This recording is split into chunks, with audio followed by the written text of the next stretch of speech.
How to use Temu coupon bundle. Hello everyone, I am Vishaka and welcome to our channel.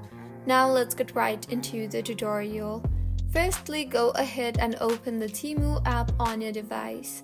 Make sure you are signed in, and now to use Temu coupon bundle, you need to make a purchase first. So go ahead and add a few items on your cart and proceed to check out. I already have items on my cart, so I will simply tap on my cart and further tap on the checkout button. You will then be required to fill in your personal information and your shipping address.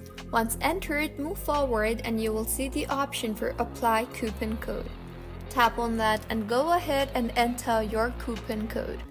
If you see a coupon bundle that applies to your purchase, make sure to add it to your cart. Some bundles are automatically applied when you qualify for them. The system should automatically apply the discount from the coupon bundle. So, this is how you can use Temu coupon bundle. If you find this tutorial helpful, please like the video and do subscribe to our channel for more contents like this.